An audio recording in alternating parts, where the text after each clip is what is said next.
마가복음 14장 17절부터 21절까지 보겠습니다. 저녁때가 되어서 예수께서는 12 제자와 함께 가셨다. 그들이 자리를 잡고 앉아 먹고 있을 때에 예수께서 말씀하셨다. 내가 진정으로 너희에게 말한다. 너희 가운데 한 사람 곧 나와 함께 먹고 있는 사람이 나를 넘겨줄 것이다. 그들은 근심에 쌓여 나는 아니지요 하고 예수께 말하기 시작하였다. 예수께서 그들에게 말씀하셨다. 그는 12 가운데 하나로서 나와 함께 같은 대접에 빵을 적시고 있는 사람이다. 인자는 자기에 관하여 성경에 기록되어 있는 대로 떠나가지만 인자를 넘겨주는 그 사람에게는 화가 있다. 그 사람은 차라리 태어나지 않았더라면 자기에게 좋았을 것이다. 아멘. 배신자는 누구인가? 라고 말씀하고 있습니다. 17절에 저녁이 되었습니다. 유대에서는 해가 지면 새날이 됩니다. 니산월 12일에서 13일이 되었습니다. 13일은 6월절 예비일입니다. 17절에 예수님은 12 제자와 함께 가셨습니다. 가룟 유다도 그들 중에 있었습니다. 18절에 그들이 자리를 잡고 앉아서 먹고 있을 때에 라고 했습니다. 본래 6월절 식사는 출애굽기 12장 11절에 보면 서서 먹었습니다. 예수님 당시에는 식사 때에 비스듬히 누워서 먹었습니다. 여기서 앉았다고 하는 것은 정확히 말해서 비스듬히 누워있는 상태입니다. 18절에 예수께서 말씀하셨습니다. 그들 중에 한 사람이 그 자리에 함께 먹고 있는 자가 예수님을 넘겨줄 것이라고 하셨습니다.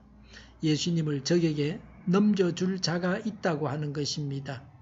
예수님의 핵심 제자 12 중에 한 사람이 배신을 하게 된다는 말씀입니다. 만찬 분위기가 축제적이었는데 갑자기 얼어붙었을 것입니다.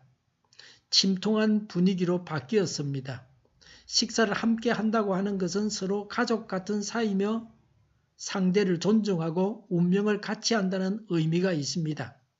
함께 식사를 하고 배신을 하는 것은 가장 악한 비윤리적 행위입니다. 식사를 같이 하는 자들에게 엄청난 충격을 주었습니다.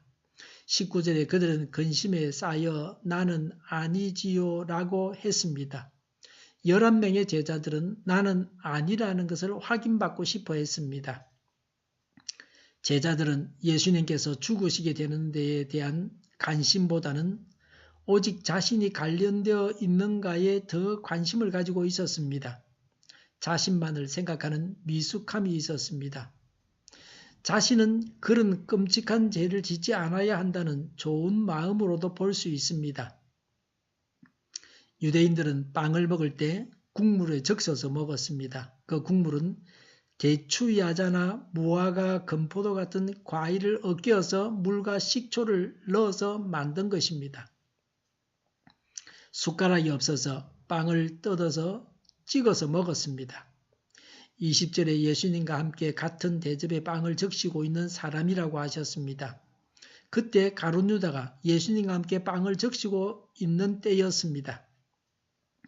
시편 41편 9절에 내가 믿는 나의 소꿉동무 나와 한 상에서 밥을 먹던 친구조차도 내게 발길질을 하려고 뒤꿈치를 들었습니다 하는 말씀의 성취입니다. 친구이며 제자인 자에게 배신을 당하셨습니다. 예수님께서 직접 제자를 양육하셨는데 배신자가 나왔습니다. 인간 본성이 얼마나 악한가를 보여줍니다. 인간이 타락한 본성을 가지고 있습니다. 21절에 예수님은 예수님의 간에 성경에 기록되어 있는 대로 떠나가시지만 이라고 해서 하셨습니다.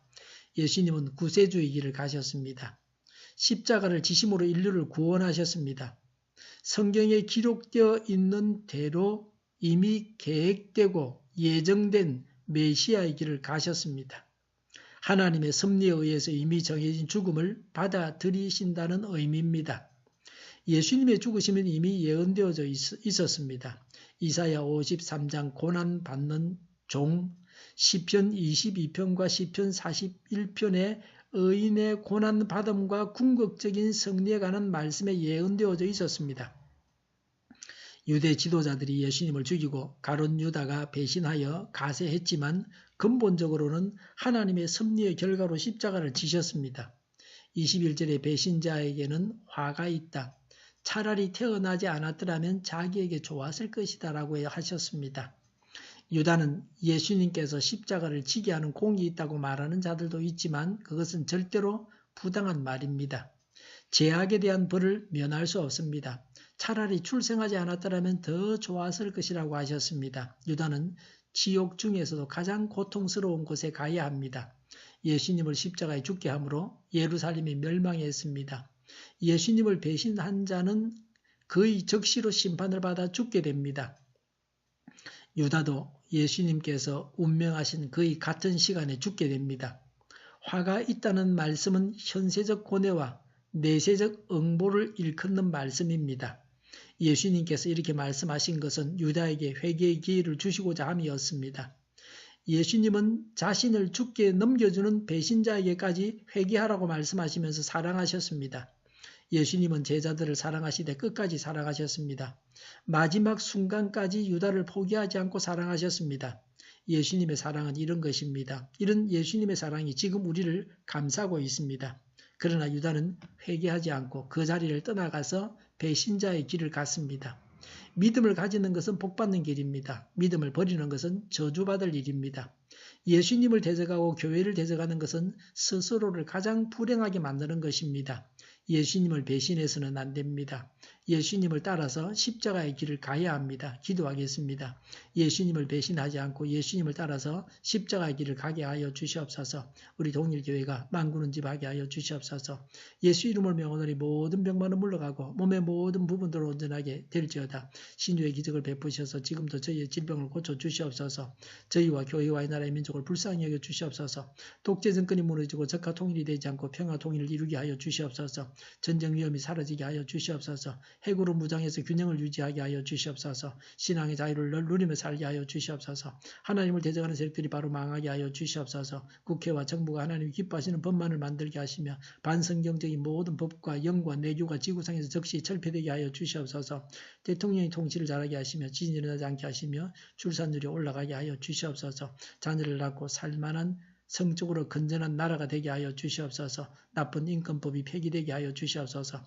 에너지 정책, 재활용금 정책을 제대로 세워서 집행하게 하여 주시옵소서. 늘 맑은 공기를 마실 수 있게 하여 주시옵소서. 오늘도 성령님을 따라서 차고 넘치는 삶, 복된 삶을 살게 하여 주시옵소서. 감사와 찬양을 주님께 돌려드리며 예수님의 이름으로 기도하옵나이다. 아멘.